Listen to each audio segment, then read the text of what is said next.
Welcome once again to the Dr. Digital Podcast. And today, my special guest is Darren Tessitore. Now, I've got all kinds of great things to talk about, but wouldn't you like to know how many searches are done on cell phones? Yes, indeed. There's quite a few. I bet he might tell you that. Darren is the CEO of Thrive Reviews. He's going to talk about that and some other things that are related to that. SEO, Google profile. How do you get to the top of your search? And I love this because you can how to get found. And I always would throw in there as well, not only to get found, but how to stay found. So welcome to the show. And if you listen to the very end, I've also got a complimentary offer for you. Stick around with us. So welcome to the show. Darren, can you tell us a little bit about your background? How did you get started in this interesting field that you are in? Yeah, sure, Mick. Thanks for having me. Really appreciate it. Yes. It's been quite the journey for the past 25 years. I started out in the telecommunications industry, and then I moved into consulting in high technology, basically helping companies figure out what the best technologies to use in their organizations were. I see. And that migrated me around to process improvement and helping companies streamline process and improve their efficiencies into being more efficient. Mm-hmm.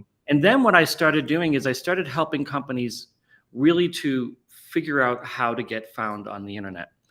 And that then started moving towards, well, how do you get found locally? Literally one night I'm sitting in my office and I had this client. It was a large multi-location company in the West Coast. They had like 30 locations and we're getting them found on the internet. They're getting like, I don't know, 35,000 visits a day to their website. It was awesome. Mm-hmm. But then I dove into it and I looked, they're not getting the local traffic that they need. They're getting all this traffic from all over the world and all around the country, but they needed people locally to come into their actual locations. Mm-hmm. And that's when I said, well, how do we do that? How do we direct the traffic so that we're finding the people around them and getting those people in their area to come to their businesses? And that's when I started doing some research and having my team do research into figuring out what are people doing to find local businesses? Mm-hmm. Where are people going when they're trying to look for local businesses? And that's where this whole Thrive Review started. It literally started about 8 years ago. Right. It didn't turn into Thrive Reviews until about 2 years ago. It was me consulting for my clients, helping them get found. And then when we kind of figured out the magic formula that's constantly changing, by the way, Yes. right? We then started implementing that in our clients and realized, you know what, we actually have a product here that can help any local business. Mm-hmm. I'm really big on the local business and small businesses and helping them. They're getting eaten up by the big conglomerates like the Targets and the Walmarts of the world. And the Home Depots and the Lowe's. You see all these little businesses just kind of dying. But I think in the last 10 years, you've seen this big push of people saying, hey, wait a second. My friend owns that store, or my friend works there, or my kid works there. I want to help them. Mm-hmm. So you've seen this big push on helping local businesses. And that's really what we've done is we've honed in on what can you do as a small local business to attract attention to your business and get those people that are literally looking for you. You will be shocked when you look at the numbers of how many people are actually looking for you, but aren't finding you because you don't know where they're looking. Yeah. Now, you said you've been in this field for 25 years. I don't know. Is it possible that you could tell us a little bit about some of the biggest changes that you've seen over the last few years? And you also hinted at it in the last several years. Things have changed. Yeah, one of the biggest things obviously is the cell phone, right? Everyone has a mobile device right now. Literally, I mean, it sounds kind of broad to say everyone, but there's not many adults that I know that do not have a smartphone, right? Sure. Yep. Well, what happens is when you search for something on your smartphone, how are you searching, right? You're either going, hey, sir, I shouldn't say that. If I say, hey, Siri, she's going to start asking me questions. You either say, hey, cell phone, where can I find a chiropractor? Where's the closest dry cleaner to me? What's the best Mexican food around here? You're going to ask your cell phone or you're going to type it into your cell phone. Well, most people don't know this, but the cell phones have location services, which means it knows where you are. Mm-hmm. So when it knows where you are and you're searching, it's going to find the relevant information around you. Okay. So the key is, how do you become that relevant information? Yeah. Right. And that's kind of what I've seen. One of the biggest changes is, yes, the voice search, I get that, of course, but that voice search is a device-based thing that then goes and searches the internet, right? The Right. device is searching the internet for you. It's basically just typing in the information into the internet, essentially. It's translating your voice into text that then searches the internet, which then finds the relevant information near you. Mhm. And Google and Apple, they have certain algorithms that they've put in place to determine what they think is most relevant, right? And that's the thing you have to kind of tap into. It's not what you think is the most relevant, Right. right? It's what do they think is the most relevant based on what you are and what you're doing, Mhm. right? So Right. it's not rocket science to actually figure that out and to do that essentially. Yeah. Now it may be, again, sort of hinting and alluding to it, but are there some hot growth areas that you would say, and there are a lot of things that are happening, obviously technology changes so rapidly. What would you say are some of the hot growth areas in the field right now? I would say the fact that you're getting over 1 billion searches a day on Google Maps. Mm. Try to conceive that number, right? A lot, right. Yeah. There's 1 billion people searching Google Maps. Now, most people don't even know what Google Maps is. So think of Google Maps as they literally took the yellow pages. Remember the yellow pages? Yes. They took the yellow page, every business name, address, and phone number, and they Mhm. put it into a map. And whether you claimed that business as being yours or not, that business is on that map. And on that map, you have literally a free website. It talks about who you are, what your Mhm. address is, what your phone number is, what your website is. And then people can leave reviews about you Yeah. without you being able to stop them from leaving reviews about True. you. Yeah. Right. So they can write whatever they want to some degree. Google does monitor, slander and things along those lines, and they will remove them, which is good, which is new. But what's happening is people also don't realize when you search Google, Google and Google Maps are interconnected. Mhm. There's this thing called the three pack. So if you go to your web browser, you type in Google and you type in chiropractor near me, the first thing you're going to see is a bunch of ads. Then right under the ads, you're going to see three map listings, maybe four if someone paid for advertising, but you'll see three unpaid map listings. In the industry, that's called the three pack, right? Those are the top most relevant three listings on Google Maps that Google thinks you're looking for. Mhm. And they try to get you to click on them and go into Google Maps, then use it for directions, right? And make phone calls and all of that because they can track how many calls they get called, how many people Yep. click on the website. There's all these analytics that they can track to basically track your usage of the internet so they can make it more relevant to you down the road. Really, what they're trying to do is get you to keep using it, right? Mhm. Yeah. Like any website or social media platform in the world is designed for one thing, to keep you on it Yes. as long as possible, right? Right. And we can go into how that's really like that can be a little bit scary at times too, because especially with kids and younger adults that don't know that there are other views in the world, they can get sucked into these views that they keep getting shown because they like it or they watch it longer. Mhm. Because that's the whole point. So you have to go back to looking at Google. What's the point of Google? What's Google trying to do? Well, Google's trying to get you on their website. Bing is trying to get you on its website, right? That's Apple Maps. Apple Maps just created a whole new Google Maps of their own. So they used to use Yelp as their listings of Right. businesses, right? Sure. Well, that's going away. And now they have their own directory of businesses. And you can go on there very easily and create your own listing.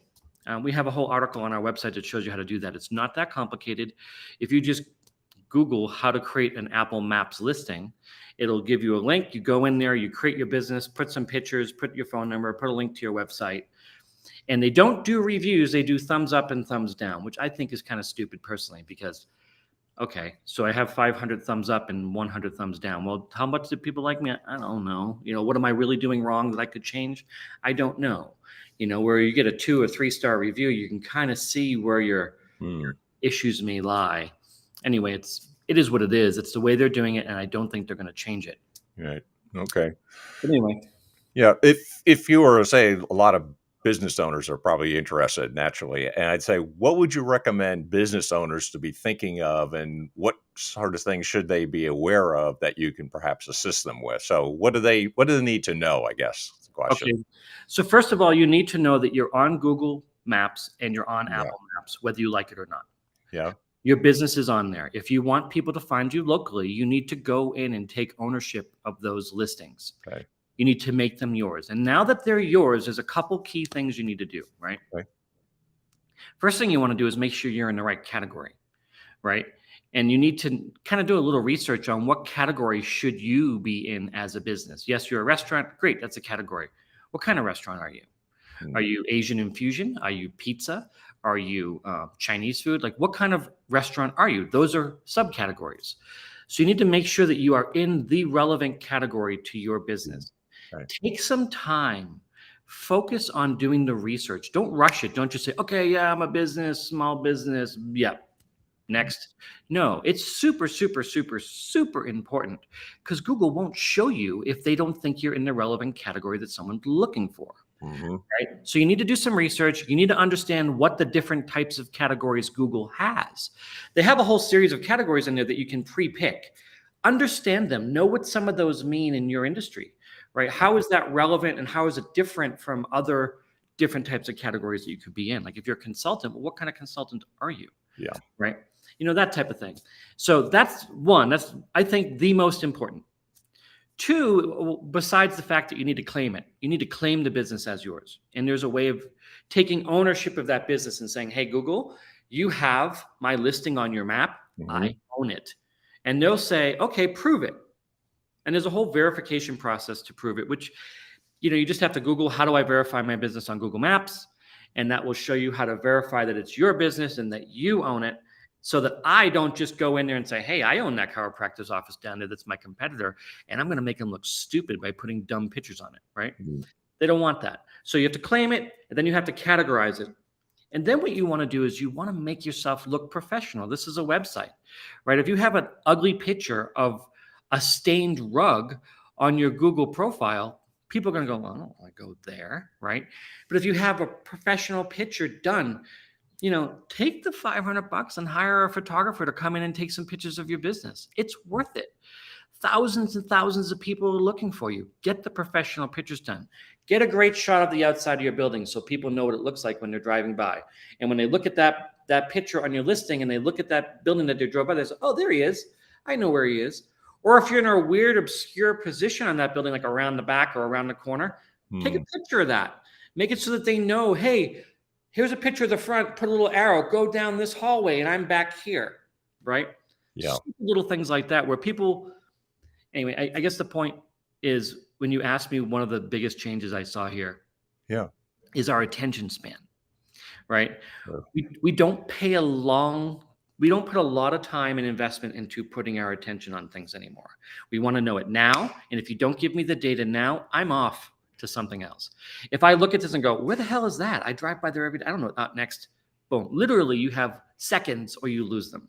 So you have to make it super simple, one, for them to find you, know what your building looks like, know where your front door is, and then make it look appealing inside of your business, right? If you're a chiropractor or a dentist or a veterinarian office, have your staff in their nice uniform, standing at the front desk with a big smile, looking professional, and get a picture.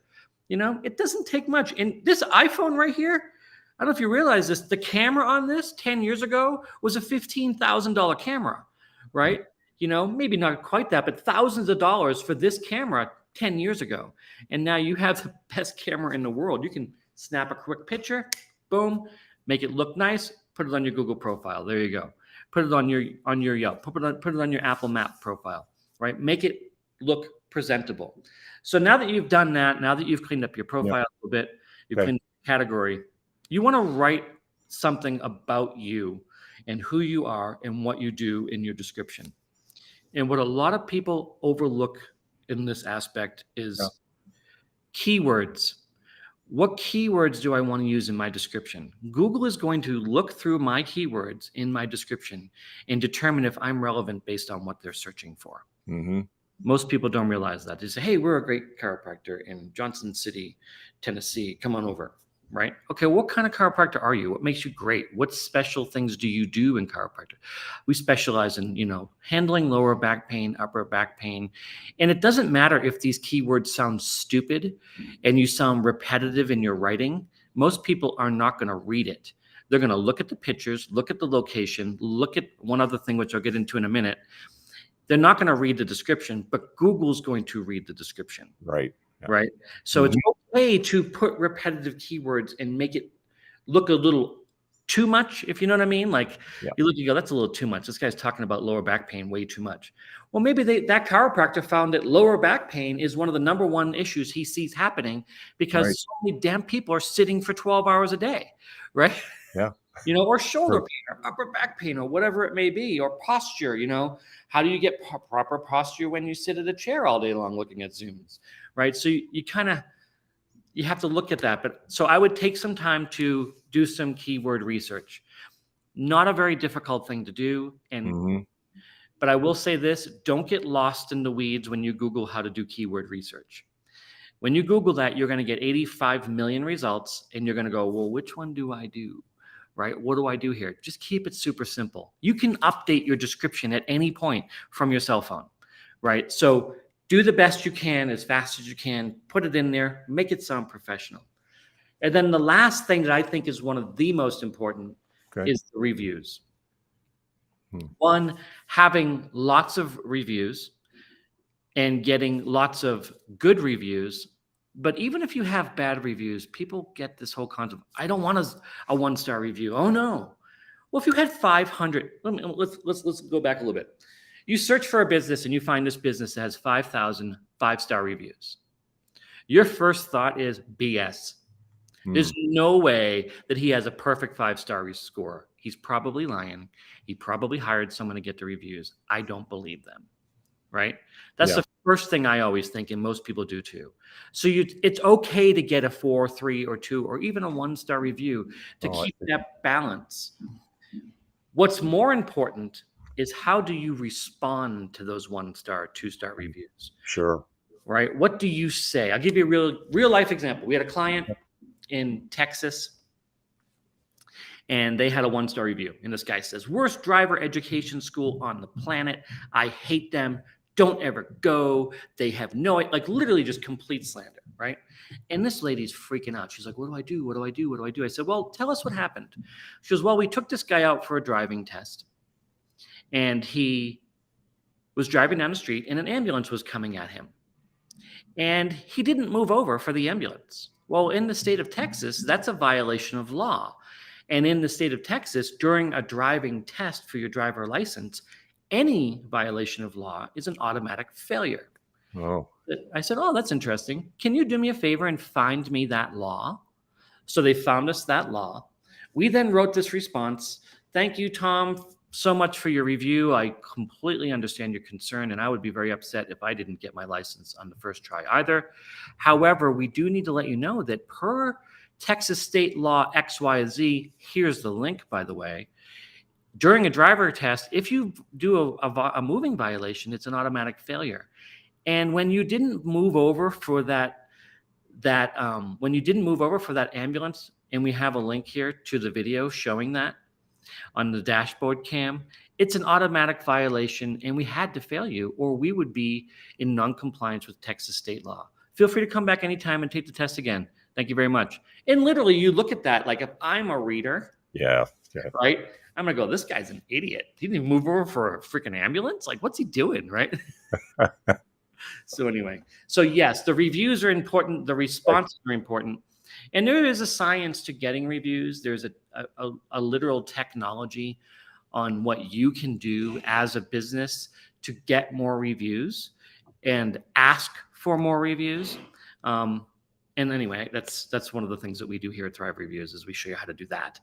Well, that's a question I had for you then too, because let's say, I'm a person, I got the business and I got all this interest, but I mean, I need help. So what kind of expertise do you offer? And maybe there's some things that you would say that people could say, I need your services. And what kind of expertise do you have to help me out in all this? Because it's a little confusing to me. What can you do for me?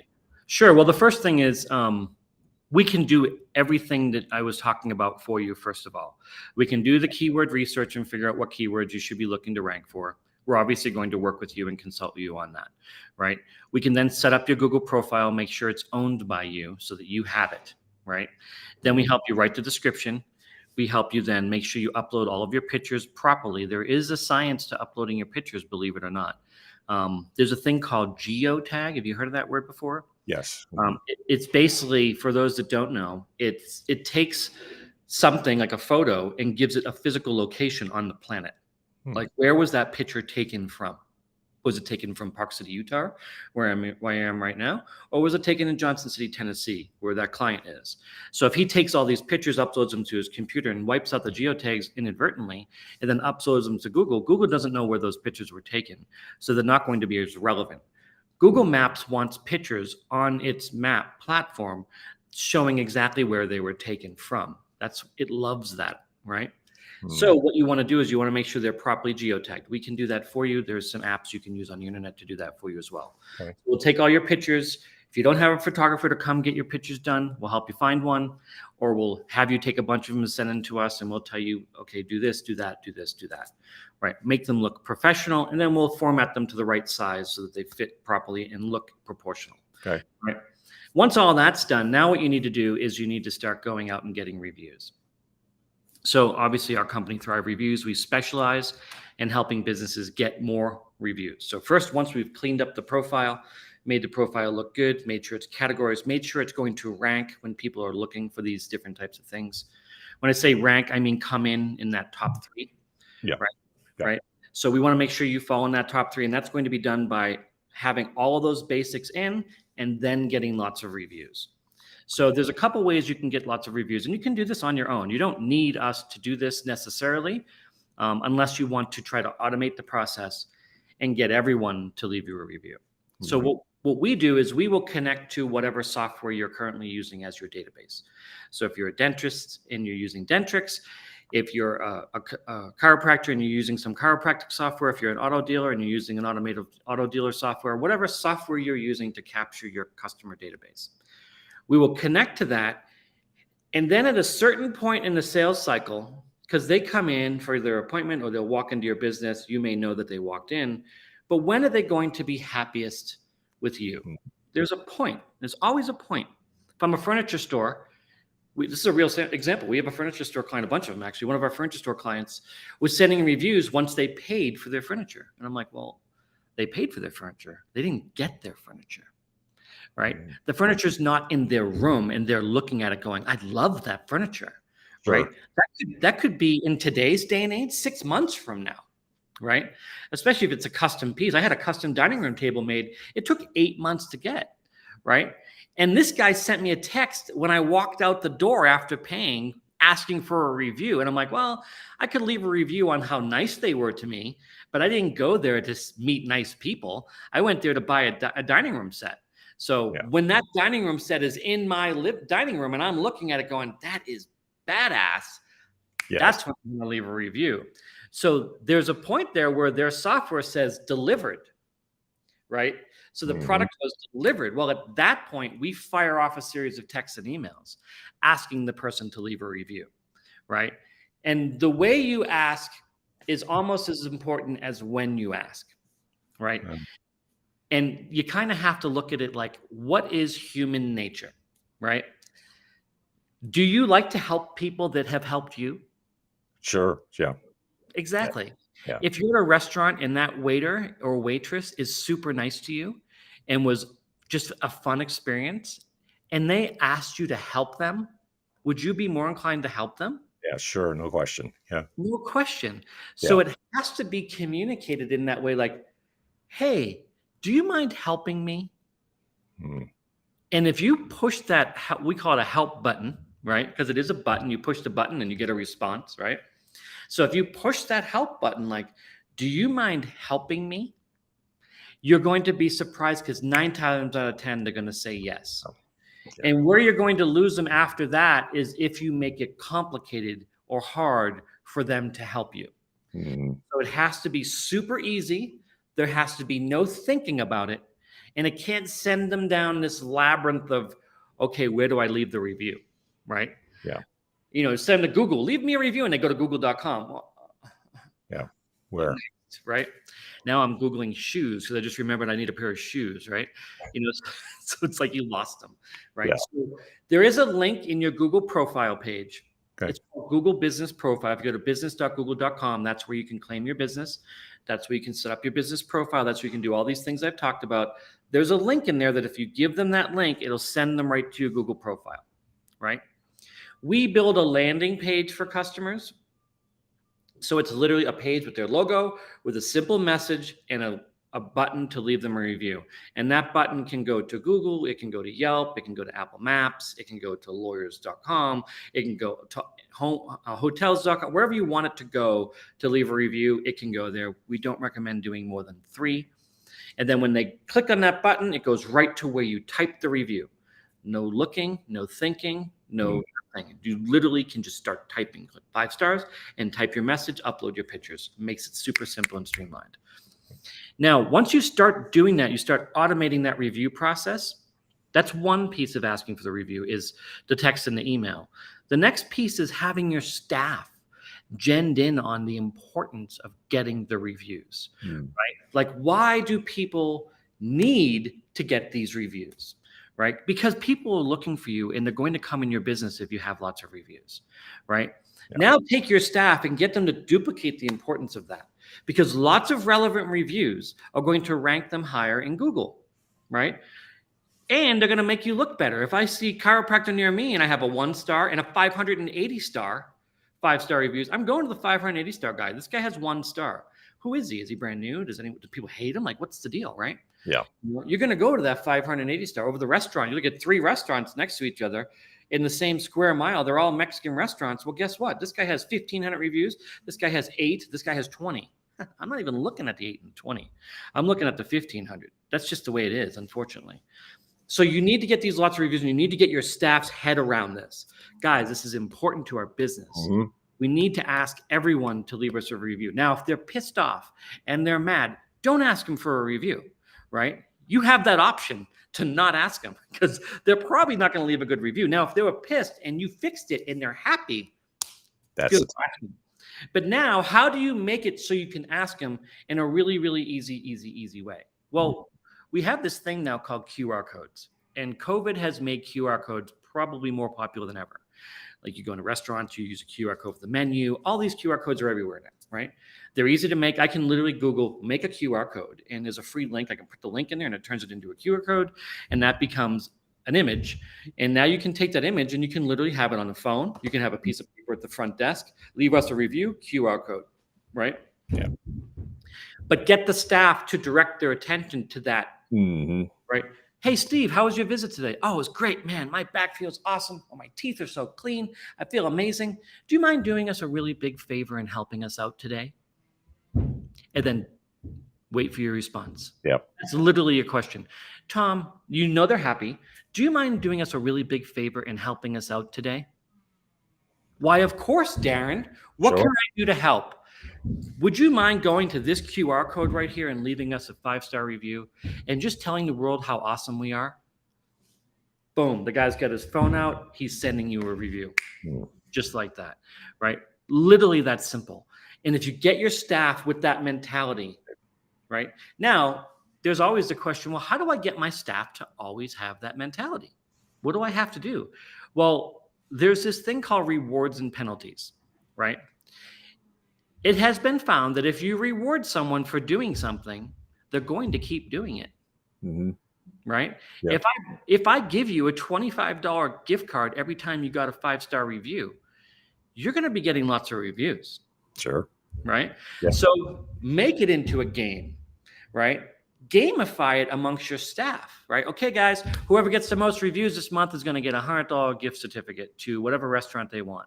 Or whoever gets a review gets a $20 gift card to wherever you want, right? And make that the game. Now, our software will give each unique staff member a link to get reviews and then track who got the most reviews. And it will literally send a report to whoever you want saying, Steve got 10, Mary got 5, Joe got 8, Tom got 25. And you can then run that report or it runs itself actually and sends you an email at the end of the month. And you just go, okay, I'm going to pay these all out to all my staff now. Mm. You just have to work out in your mind, what is it worth to you per review? And they're not all equal. Some reviews, some companies, they're worth more than others, right? But they're worth something. They're valuable. Sure. So then the next part, which is just as important as getting the reviews, in Google's mind, is responding to those reviews. So think of it this way. Google is going to reward you for using Google. Yeah. So every business has a Google business profile. Okay, we've established that, right? Well, in that profile, there's a bunch of things you can do. One of the things you can do is you can respond to all your reviews. Now, our software platform has a feature where you can respond to those reviews as well within our platform, especially if you have multiple locations around the country or around the world. You can pull all the reviews into one dashboard and you can literally have a person responding to them. We also have Tampa Bay-based people that are American English majors or have graduated with English degrees that personally respond to every review. Right? They will go in and write a response. But what they're doing is, which is super important, is putting keywords. We call it salting keywords. You're sprinkling a couple keywords into that review response. Sometimes it sounds stupid. Remember the description? It may sound a little bit too much. Yeah, that's right. Right? It's okay to put too many keywords in that response. Just make them into a nice sentence format so that it sounds good. Right? That's what our writers do it, because Google is going to see those reviews, see what the people wrote, see what you responded, and use that data to help rank you higher in the listings. Super, super important. Well, with all of this wealth of information and assistance, of course, I'm sure there's people who are saying like, well, this sounds ideal. This is what I would like to know about. How do you recommend people getting a hold of you, and what should they do if they're interested? If you're interested, go to thrivereviews.io. Okay. Request a live demo. There's a little button. Oh. Click on the live demos. There's a calendar link. One of our representatives would jump on a call with you. They'll show you exactly how our platform works. And then we will build up a plan for you, because you're a little different than someone else. You may have a listing that's already there. Like, I had a hospital come to us last month that had 550 one-star. There were 1.2 star reviews. And I was like, whoa, you need to change something, guys. Right? People don't like you. So there's a different plan for that guy than the guy that has nothing. Okay. Who has 1 or 2 or even 20 or 30 reviews. Gotcha. Right? So we will draw up a plan to help you. And that's all part of our monthly package, is helping you to set you up. We don't charge more. It's a monthly fee for our services, and that includes responding to all your reviews by a human. And you probably go, well, what if it's a 1-star review? I don't want you respond to that 1-star review. Well, remember that driver ed teacher that I was talking about in Texas? Yep. We consult with you. We're not just going to write the response to that 1-star review. We need to get more data, right? So our writers are going to work with you to figure out what is the best response. And the first thing we want to know is what actually happened. Maybe it was a legitimate screw up on your part. Maybe one of your staff was high and messed up. It happens. But you just need to own up to it and take responsibility for it. Yeah. Like, hey guys, I'm sorry. This dude was drunk and he was working, and we didn't notice it. We didn't notice that he was smoking weed, and we found out that he was, and we fired him. And we're terribly sorry. We're putting in measures to do better drug testing to make sure this doesn't happen again, or whatever it may be. Right? You want to create a response, 1, that humanizes you, and 2, makes that person feel like you actually heard them. Yeah. That's all they want, man. They just want to be heard. Yeah. They want you to know that, dude, you screwed up, right? My chicken was cold. I bought $150 steak and it was cold, or I asked for medium rare and I got well done, or, my back still hurts, or my tooth is killing me. What happened?